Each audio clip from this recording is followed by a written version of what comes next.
Olá, pessoas! Olá, fiéis seguidores do canal Raciocínios Espíritas. Estamos aqui de volta no bloco Opinião Espírita, né, para fazer o estudo dirigido do livro Opinião Espírita, que é uma obra mediúnica psicografada por Francisco Cândido Xavier, o Chico Xavier, e Valdo Vieira. E a autoria espiritual também é uma parceria Emmanuel e André Luiz, que, como eu sempre repito, a cada capítulo eles recorrem a um conteúdo da codificação espírita para dar as opiniões espíritas dele, né? A cada capítulo. Hoje chegamos aqui agora ao capítulo 56, né? Amor onipotente. O que seria o amor onipotente? Seria o amor de Deus, que é onipotente, onisciente, todo-poderoso, né? Então esse capítulo agora fica por conta de Emmanuel, né, que vai recorrer a um conteúdo de O Evangelho segundo o Espiritismo, né, no capítulo 5, né, capítulo 5, no item 12, o capítulo 5, que se chama Bem-aventurados os aflitos. E o item 12 é uma dissertação de Allan Kardec chamada Motivos de Resignação. Então é esse conteúdo aqui do Evangelho que Emmanuel vai recorrer para dissertar a sua opinião espírita. Então vamos ver aqui. Motivos de resignação. Por estas palavras, quais palavras? Que é o título do capítulo. Bem-aventurados os aflitos, porque serão consolados. Jesus, ao mesmo tempo, Jesus indica, ao mesmo tempo, a compensação que espera aqueles que sofrem e a resignação que faz abençoar o sofrimento como prelúdio da cura. Olha só, o sofrimento como prelúdio da cura. Como é que eu sempre bati pé com isso. Como é que um sofrimento pode ser uma cura, gente? Se quando a gente busca uma cura é porque a gente está buscando a cura para o sofrimento. É porque nós só entendemos sofrimento, nesse caso eu, como algo, quando se refere à cura, seria sofrimento por doenças do corpo, né? Para isso a gente procura a cura. Quando é sofrimento por outras questões, a gente procura por outros meios. Vamos dizer assim, a gente está triste, aí procura algo que nos alegre, né? E por aí vai. Estamos sentindo solidão, procuramos companhia, tal. Mas quando a gente busca a cura, geralmente é sofrimento advindo de moléstias, de enfermidades, né? E aí fala aqui, né? Jesus indica ao mesmo tempo a compensação que espera os que sofrem e a resignação que faz abençoar o sofrimento como prelúdio de cura. Então a gente tem que entender que cura, nesse contexto aqui do Espiritismo, do Evangelho de Jesus, não quer dizer só cura que se refere às doenças do corpo físico, gente, às enfermidades, né? A cura é algo muito maior, muitas vezes é a cura da nossa consciência espiritual.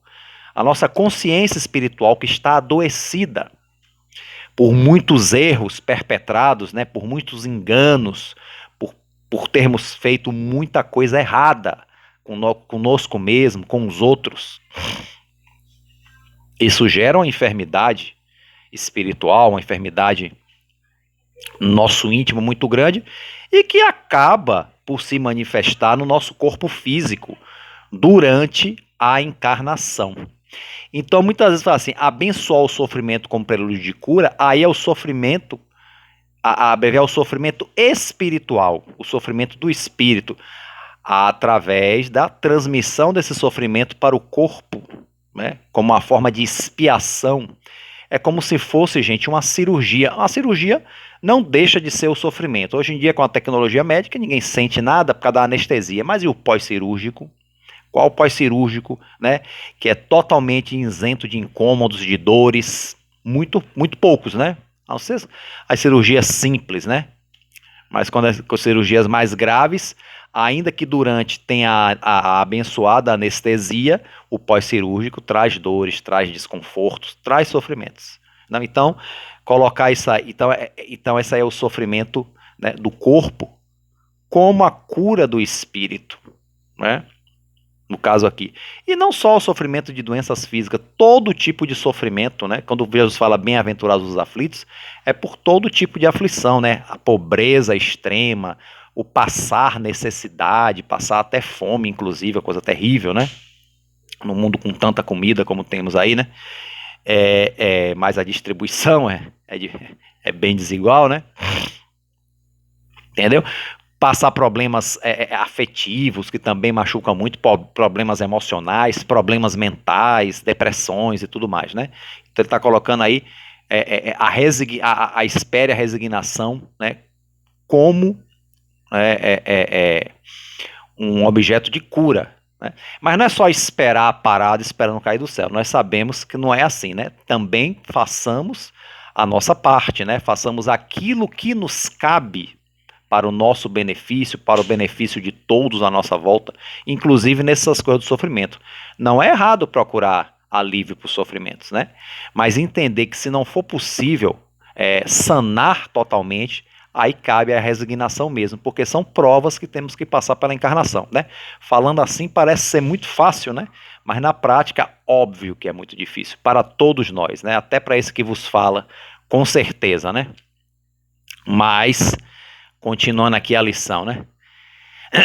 Essas palavras, ou seja, essas bem-aventurados os aflitos, porque serão consolados, ainda podem ser traduzidas assim: deveis considerar-vos felizes por sofrer, porque as vossas dores nesse mundo são a dívida das vossas faltas passadas. Olha o princípio da reencarnação, né?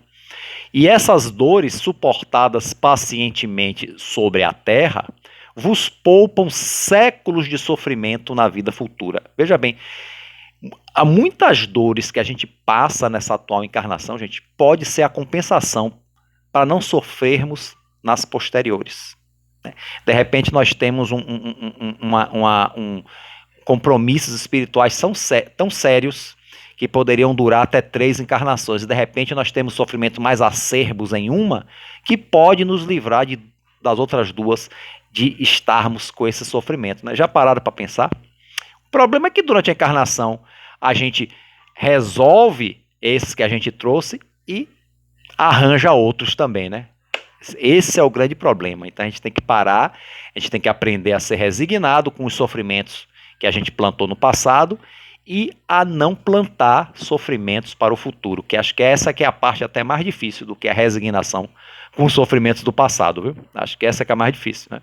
Então assim, vossas dores nesse mundo são dívida das vossas faltas passadas, e essas dores suportadas pacientemente sobre a terra vos poupam séculos de sofrimento na vida futura. Deveis, pois, estar felizes porque Deus transformou vossa dívida, permitindo pagá-la presentemente, o que vos assegura a tranquilidade no futuro. Né? Ele aqui no outro parágrafo faz até uma comparação, né? Ele faz tipo uma figura de linguagem aqui dizendo assim: o homem que sofre é semelhante a um devedor que deve uma grande quantia. Ele está fazendo uma metáfora aí, né? A quem diz o seu credor: se me pagardes hoje mesmo a 100ª parte da dívida, eu vos darei a quitação de todo o resto e serei livre. Ó, só 1/100º, se pagar hoje. O resto você está livre. Se não o fizerdes, eu vos perseguirei até que tenha pago os últimos centavos. O devedor não seria mais venturoso suportando toda a sorte de privações para se liberar pagando somente a 100ª parte do que deve? Né? Você sofreria tudo para pagar essa 100ª parte para se livrar do resto da dívida, não é verdade? Então Kardec compara isso ao homem que sofre, né, no mundo, né, por conta das consequências do que se plantou nas encarnações passadas, né? Então ele faz isso, né? Ao invés de lamentar o seu credor, não lhe agradeceria? Então é isso, gente. Então eu não vou ler aqui o texto todo, ele tem mais uns 3 parágrafos, né? Então vamos aqui para o Opinião Espírita, né? Que inspirado nesse texto, né? Os motivos de resignação. Emmanuel dá aqui o título ao capítulo 56, Amor Onipotente, né? Que é o amor de Deus, né? E aí Kardec não, Emmanuel O Kardec foi outro, agora é Emmanuel. É muito nome, né, gente? E aí Emmanuel diz assim: na hora atribulada de crise, em que circunstâncias te prostraram a alma na provação, muitos acreditaram que não mais te levantarias. Então, olha assim, isso aí já foi. Isso aí já tá nas últimas, né? Muita gente faz isso, né? No entanto, quando as trevas se adensavam, em torno descobriste ignoto clarão que te impeliu à trilha da esperança, laureada de sol. E por quê? Quando a pessoa está ali, parece que já não tem mais jeito, e muitas vezes acontece a pessoa, entre aspas, milagrosamente retorna, se cura. Né? Por quê? Por que isso? Porque aquela enfermidade que foi a quase morte do corpo, quase desencarne, fez parte da provação, né, de uma expiação daquele espírito encarnado. Mas ainda não era a hora dele desencarnar. Então, quando chegou nos últimos momentos de sofrimento, veio a cura inesperada. Não se trata de milagre, se trata de processos normais, né, da lei de Deus, no sentido das nossas reparações, né, perante a vida. Mas é tão surpreendente ver muitas vezes a pessoa que a gente já não está dando mais nada, de repente se recuperar. Parece até que foi uma ressurreição, né? Mas acontece, né? Isso aqui que Emmanuel está dizendo. E não pode, e não precisa só aplicar isso à enfermidade, não, à doença, não. Em qualquer coisa, quando você realmente está falido, por exemplo, está ali mal e não sabe mais como se reerguer, se aí já deu PT, vai virar, né? Vai virar indigente. E aí algo acontece que o indivíduo lá e dá a volta por cima, né? Quantos casos acontecem assim? Então, isso são provações que o indivíduo passa, né, para testar a sua inteligência, testar a sua paciência, testar a sua resignação, motivos de resignação, né? Testar a sua capacidade de viver um problema e administrá-lo bem, né? Capacidade espiritual, principalmente. Na cela da enfermidade, né, agora aqui especificamente enfermidade, muitos admitiram que nada mais te faltava senão aceitar o lance da morte. Quer dizer, não tem jeito, você está condenado, meu irmão. Contudo, nos instantes extremos, mãos intangíveis te afagam as células fatigadas, renovando-lhes o calor, para que não deixasses em meio o serviço que te assinala a presença na terra. Quer dizer, ou a hora de desencarnar, como eu falei anteriormente, no parágrafo anterior, não chegou ainda, né? Então, apesar de parecer que agora vai, não vai. Algo parecido aconteceu comigo ano retrasado, quando eu tive a famigerada Covid-19, né? Eu realmente pensei que dali eu não ia retornar não, mas retornei. Aqui estou. Não vou dizer que não fiquei com algumas sequelinhas, das quais eu ainda estou me recuperando, mas estamos aí vivendo e cumprindo, né, as responsabilidades na medida do possível. No clima da tentação, muitos concordam em que apenas te restava a decadência definitiva. Todavia, nos derradeiros centímetros da margem barrenta, em que te inclinava ao despenhadeiro, manifestou-se um braço oculto que te deteve. Nossa, um anjo, ou você mesmo que tomou consciência e voltou, né? Clima da tentação, né? Por exemplo, pode botar aí, por exemplo, o alcoolismo, né? A tentação do álcool, né? Esse vício, né? Terrível. Mesmo assim, onde você realmente, nós, né, o indivíduo cair totalmente, ele consegue uma resistência moral e volta e para com a bebida e se recupera. Acontece, viu, gente? Muita gente realmente com o alcoolismo e outros vícios vai parar na vala, mesmo como se diz popularmente, mas outros não. Outros têm recuperações incríveis, né? Isso requer força de vontade e ajuda também, claro, né? Na vala da queda a que te arrojastes, irrefletidamente, muitos te julgaram para sempre em desprezo público. Entretanto, ao respirares, no cairel da loucura, recolheste íntimo apoio que lhe guardou o coração, refazendo-te a vida. Isso aí também é mais um exemplo do que eu citei aqui, né? Os vícios, as enfermidades, as falências, tantos tipos de coisa que a gente pensa, poxa, agora já não dá mais e conseguimos nos reerguer, né? Na tapera da solidão em que te relegaram os entes mais queridos, né? Quer dizer, está falando aqui de pessoas que foram abandonadas por entes queridos, né? A tapera da solidão. Muitos te supuseram em supremo abandono, mas no último sorvo do pranto, que te parecia inestancável, último sorvo, ó gente, na última lágrima do choro, que parecia que não ia parar mais esse choro de sofrimento, experimentaste inexplicável arrimo, induzindo-te a buscar outros afetos que passaram a enobrecer-te. Quer dizer, você se reergue e faz novas relações, novas amizades, novos laços afetivos que te enriquecem. Né? Olha só, os outros do passado te esqueceram, mas você se reergue e cria novos laços, muitas vezes até melhores, muitas vezes até melhores, mais duradouros, mais firmes, mais sinceros. No turbilhão das dificuldades que te envolvam o dia, pensa em Deus, o amor onipresente que não nos desampara. Gente, Deus nos ampara sempre. Agora, nós temos que buscá-lo, porque Deus não desrespeita o nosso livre-arbítrio, que é uma lei dele próprio, criada por ele, na lei de liberdade. Né? A lei de liberdade que está ali no livro dos Espíritos. Né? Então, no turbilhão das dificuldades, gente, pensemos em Deus, mas pensemos com sinceridade, com fé verdadeira, com tranquilidade, não é aquela coisa, não são aquelas rezas desesperadas, tá? Não, é no nosso íntimo mesmo, né? No reino de Deus que começa dentro de nós, que já está lá aquela centelhazinha, né?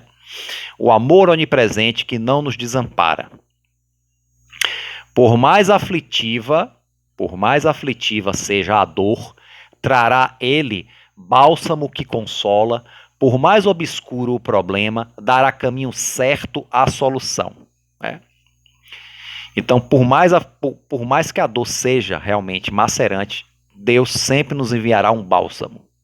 Ah, mas eu pensei em Deus e tudo, continuei sofrendo. Poderia estar um sofrimento pior. A gente nunca sabe, né? Quais são as nossas dívidas conosco mesmo, nossas dívidas, o nosso pretérito espiritual. Né? E os problemas também, né? Basta-nos para o problema mais sério que a gente tenha, né? Ele sempre dará o caminho à solução, mas vai ser um caminho que de repente não é um caminho que a gente pensava que fosse. A gente tenta por todos os meios resolver um problema e não consegue. É de repente um caminho totalmente novo que a gente não imaginava se descortina na nossa frente. Então a gente tem que ter aí, olhos de ver, né? Ouvidos de ouvir. Né? E se o problema não for resolvido, é porque não era para ser resolvido. Infelizmente, gente, tem problemas que não são para serem resolvidos. Não pela gente, não com a gente, né? São problemas que nós precisamos viver, que faz parte das nossas provações, né? Que não é necessariamente para a gente resolver. Claro que a gente sempre vai buscar resolver, óbvio, né? Mas nem sempre será possível a resolução, porque nem sempre é para resolver, né?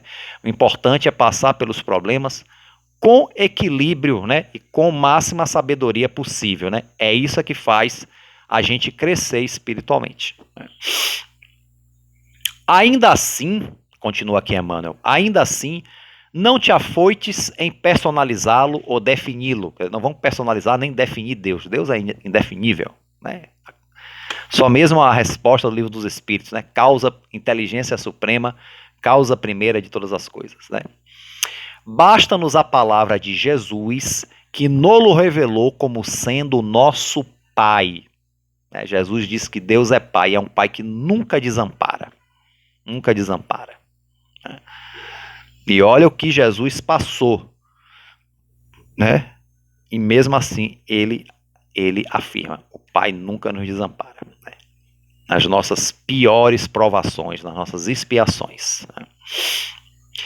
Sobretudo, não te importe se alguém lhe nega a existência enquanto lhe abrilhantam as palavras na aparência do mundo, quando pudestes encontrá-lo dentro do coração nos momentos de angústia. Então as pessoas que têm palavras bonitas, os grandes intelectuais que provam, entre aspas, por argumentos que Deus não existe, que é uma fantasia, não se importe com isso. Se você já sabe, né, se você conhece Deus, se ele já está dentro do seu coração, é o que importa.